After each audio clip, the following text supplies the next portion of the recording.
The euro is a very, very feeble construction because it lacks an economic union. When people ask me about the next euro crisis, I scratch my head and say, what do you mean the next euro crisis? When did the original euro crisis go away? If any one of these things happen, then the euro will be in absolutely mortal danger. What we have built from this euro crisis to another variant of this euro crisis, another episode of the same euro crisis, is smoke and mirrors. The EU is basically the same as it was at the end of the Maastricht Treaty, and we all said at the time, it's imperfect, it's a start, but it can only be that. And if it doesn't continue, it's unstable. And if it's unstable, it will eventually, or unsustainable, well, like all things unsustainable, it will eventually stop. Hello and welcome back to the Econoclasts, the podcast from UnHerd, where Wolfgang and I treat the economic and the geopolitical fairy tales that are registered past as orthodox certainties with the contempt that they deserve. Hello, Wolfgang.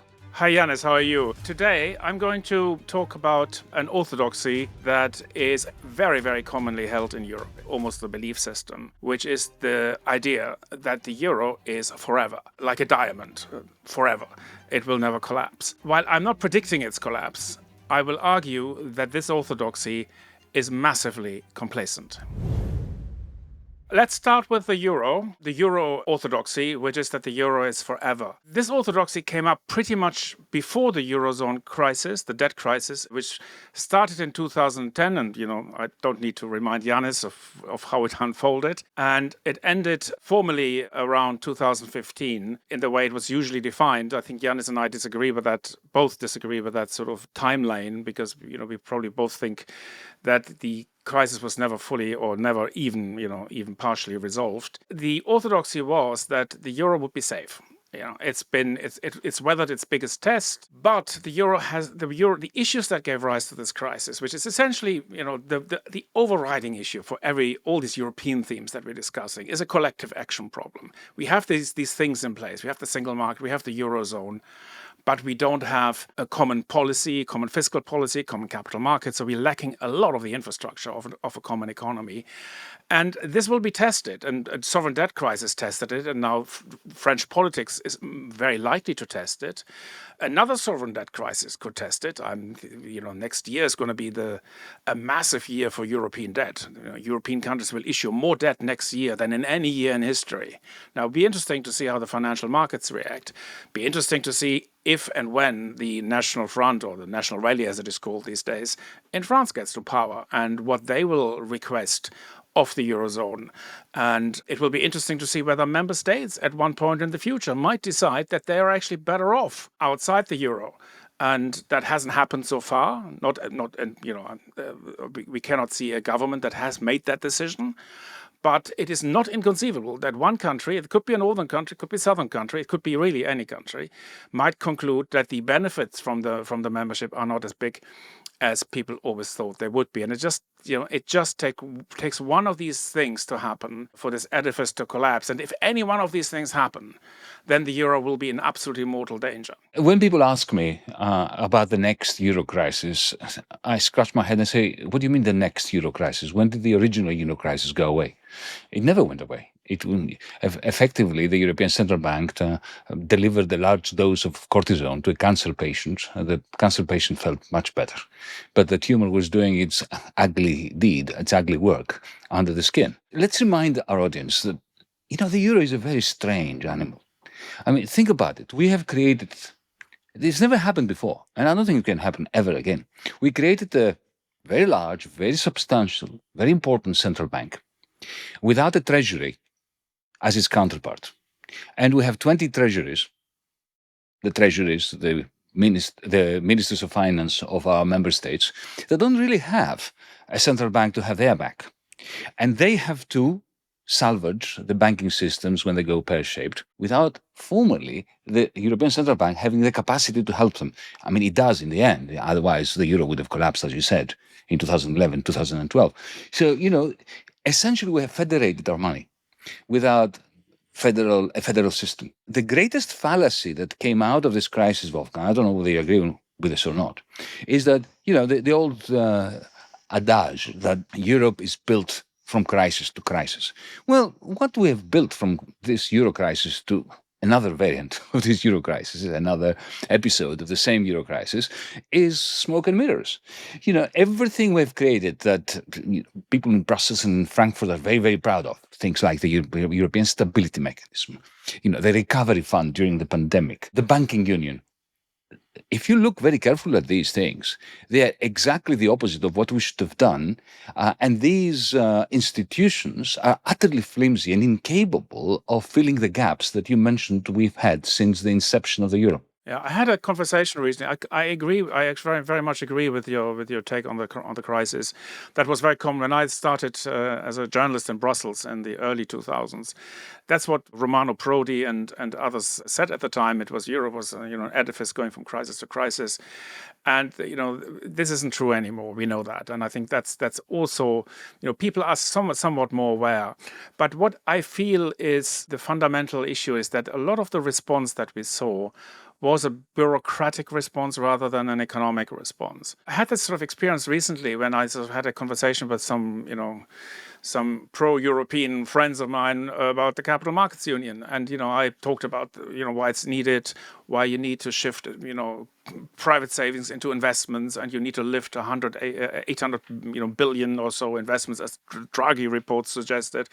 And I said, this can only happen with a real Capital Markets Union, not with some kind of fluff organization. And they were basically not interested in this. They were basically interested in more power for the European stock market regulator. So it was all about jobs for them. And that's sort of the way the regulation happened in Brussels. I mean, you mentioned the stability mechanism. You mentioned all the quangos now that surround the ECB in Frankfurt about financial stability. The supervisory board. There's also a resolution board. There are quite a lot of jobs in this sort of entire segment. And for many people who are active in this area, many of sort of pro-Europeans, pro-single currency people, that's what it is about. It is about jobs. It's about who is invited to what summit, who is in, who is out. It dawned on me relatively late that people in these discussions were not interested in solving the problem. They were solving some other problems. I remember having a phone discussions with, I was part of a group of economists who were sort of there to think about the future of the euro in the middle of the crisis. And I talked about Eurobonds. And then, someone said, well, we should never even discuss anything that the German government has already rejected. And I these were economists. These were not like representatives of the German government. And you basically realize that these guys are not interested in solving the problem. They're already interested in shifting position, making proposals that have their name on it. So I realized that. I was totally naive. I thought people were all trying to solve problems. And people have disagreements when they try that. These would be honest disagreements. Somebody thinks it should be done differently. Probably you and I had some different perspectives on how the problem should be solved back in those days. But what I found often is that a degree of dishonesty about this, and I think that's the kind of life we're living today. Oh, there's a lot of dishonesty, there's no doubt about that. But when you spoke about the lack of interest in a serious discussion about capital union, about anything really, you reminded me of something even more pertinent and possibly significant. I remember a conversation I was having with another Wolfgang, the late Wolfgang Schäuble, when I was in the Ministry of Finance in Greece, and we were constantly engaged in heated debates. Some of them not so heated, actually. I remember very clearly, the topic of that particular conversation was what kind of primary surplus the Greek government should have over the next 10 years, 20 years or so. And I was saying to him, I was trying to make a macroeconomic argument that we have to take seriously the macroeconomic imbalances. So the level of the ideal, optimal level of our government's primary surplus is linked to, the level, the magnitude of our current account deficit. And that depends on investment. And that depends on policies and so on and so forth. And he turns around and he says, this is macroeconomic talk. I'm not interested in that. And that's when I realized, and he explained it to me. He said, I'm not a macroeconomist, I'm a lawyer. And I really don't want to understand macroeconomics. I don't care about it. Because for me, what we're doing in the Eurogroup, we are setting the rules so that the French do not start feeling that they will have as many degrees of freedom as they want to set their own budget. Because, if you want to use the Deutschmark, that's how he referred to the euro. If you want to use the Deutschmark, you can't have sovereignty when it comes to your own budget. So there are different levels. At one level is the people, the bureaucrats, the economists who want to be invited to the next summit, who want their name on a project. Of course, this is the technostructure, as John Kenneth Galbraith would have called them back in the 1960s. But then, you have somebody like Schäuble, too, at the top, who weaponizes a lack of interest in macroeconomics. And then you've got all the other economists who, they take the result of these Eurogroup meetings, which are the result of power politics in the context of what Schäuble said, and they try to give it an macroeconomic pedigree. And that's when we end up with these orthodoxies, which are really not worth the paper they're written on. For Schäuble in particular, I also had many conversations with him in that period. And, he was a pro-European at heart. I mean, he really wanted this to happen, but he didn't think things through. I once put it to him, would you actually be happy that in a proper monetary union or bank economic union, someone from the center would walk into your country and close down, Deutsche Bank? And he said, of course not. The idea that a banking union or a capital markets union would ever be outside of his own control was absolutely not accepted. And he failed. If you look at France, and if you discuss because the orthodoxy I'm debunking here is that it can't happen in the future, and it didn't happen in the past. So let's talk about the future. Now, he had these views on fiscal deficits. It failed. I mean, look at the French budget. A deficit is an unsustainable deficit. It depends very much on the central bank bailing them out. There's no political consensus for balancing the budget or for even agreeing a trajectory of fiscal sustainability. So France will need a central bank bailout, or it will default. This is basically the two options that we're looking at. Or in some ideal sense, some political development where there is suddenly a majority that would respect the Maastricht rules, or not even the Maastricht rules, that would respect some sensible fiscal policies that would stabilize the fiscal trajectory, that doesn't have to be subject to any external rules. That isn't the case in France. So we heard from Jordan Bardella, the leader of the National Rally, Le Pen's party, who's told The Economist last week that if he came to power, one of the first things he would do is have a conversation, as he called it, with the ECB and ask the ECB to buy French bonds. He wants them to buy French bonds so that he can issue those bonds that would stabilize the bond market, which he, I think, rightly assumes to be unstable and highly vulnerable to an external threat. It's not so much a speculative threat. The hedge funds I talk a lot to a lot of people in finance, in the financial sector. There really is no appetite to bet against any of the European countries at the moment. There's absolutely none of that going on. Nobody's shorting the French bond market. The reason why the interest rates are rising is because there's ordinary investors just don't want to hold this stuff, and these are basically demand and supply conditions. So if the ECB stepped in, it could obviously change the that's what he wants. If we go down that road, I'm not discussing whether it's a good idea or a bad idea. This is a wholly separate discussion.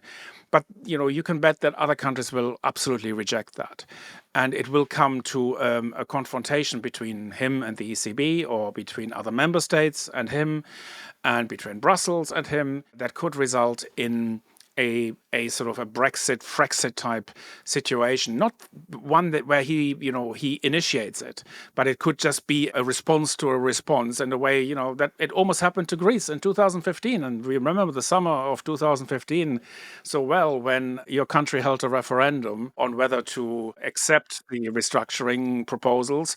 And that referendum came up with a no vote, and it could have given the Prime Minister then, Tsipras, an ability to actually get out or to default or to actually really take this to the brink, and he didn't. And the result was that I resigned that night. Yes, absolutely. Wolfgang, look, what Bardella said is totally consistent with the French position since the 1960s. You'll recall that, when was it, 1964? Giscard d'Estaing, who was then the finance minister of France, of General de Gaulle, flew to Bonn and conveyed to his counterpart, the finance minister of West Germany at that time, he conveyed a kind of an aggressive request by France to have a common currency within 2 months. Within 2 months between France and Germany. And Schmucker was the name of your finance minister, of your country's finance minister. And it was Schmucker who wrote in his notes, his diary that day, that they just want the Deutschmark. And that they want to project a greater France across Europe using our Deutschmark, which is exactly what Schäuble said to me in 2015. So this idea that French macroeconomic quasi pseudo-Keynesianism is going to be projected across Europe using the Bundesbank, essentially, which is total nonsense, of course. Nevertheless, it motivated French governments since the 1960s, and it has also motivated German governments against it, trying to find ways of ensuring, preventing that threat, which I always thought was an empty threat, to be carried out. Now, you mentioned that the referendum we had in Greece in 2015, it wasn't about restructuring. Our people did not vote to the tune of 62% against it because there was restructuring there. No, it was another credit card. The constitution, the way that we have created the euro, led inexorably and expectedly, totally unsurprisingly, to huge macroeconomic imbalances. So when you join together with a fixed exchange rate, even more so, a common currency, an economy like Greece, an economy like Germany, every Volkswagen that is sold from Germany to Greece increases the trade deficit of Greece vis-a-vis Germany. There is a pool of savings that is accumulating in Deutsche Bank and the other Frankfurt banks that there's no demand for within Germany.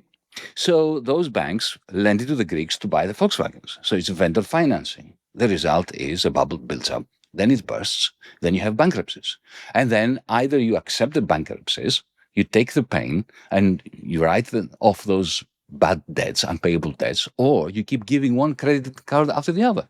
So what I was rejecting in the Eurogroup back then was the pretense that the system was not badly designed in the first place, and the pretense that it could be sorted out by means of throwing good money after bad money, which is exactly what they did. Because in the end, the European Central Bank, first it was the bailout fund, the FSF, then the European Stability Mechanism, then the European Central Bank through bond buying. They did what Bartella wants them to do in the future in France. They did it with us. They did it with the French. They did it with the German debt, with Bunds, as you know. But essentially, this is when I said before that they injected large doses of cortisone into a cancer patient. This is what they did. So this is why I'm saying that the Euro crisis actually never went away. And Bardella comes back with a kind of a refrain, an adage that takes us back to the 1960s. Indeed, and this is more serious because he is not part of a centrist policy establishment that usually huddles together and finds some compromise. With him, and this is where I think the politics is different from 64 and the 97, 98 negotiations on the Stability Pact, where ultimately the French and the Germans got together. There isn't a coalition in Germany that could make a deal with him if that's what he requests. He's also requesting, quite a few other things, like in Britain, if you think back about the Brexit discussion we had about free movement, that was sort of, the most important theme. Bardella says, I'm happy to stay in the EU, but free movement, that has to go. And all the European Court of Justice, well, that has to go. French law is supreme to the European law. He's basically making stipulations that, if the Remainers had known that, that this was possible, I mean, they would have done this. And they were just too realistic to go for this nonsense.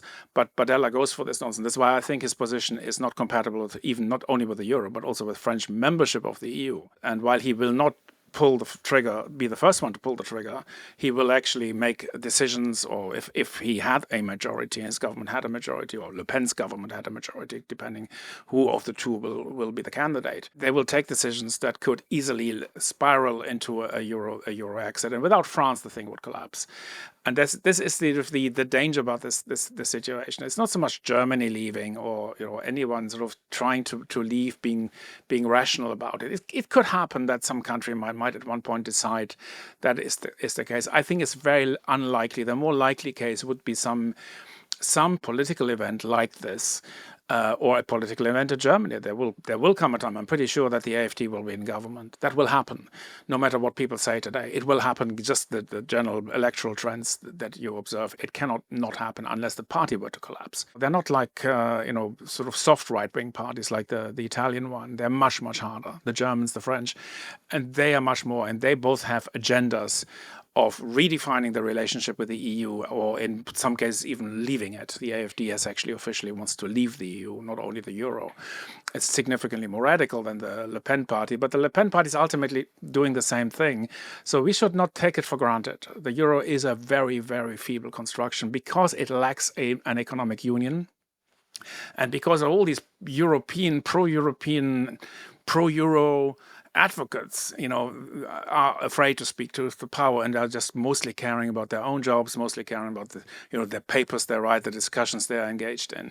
But there are very few people around this who try to solve actual problems, and who warn that, without a capital markets union in this day and age, with Trump, trying to shove a stable coin down our throat, which is sort of the next thing that can happen. And we don't have a capital markets union.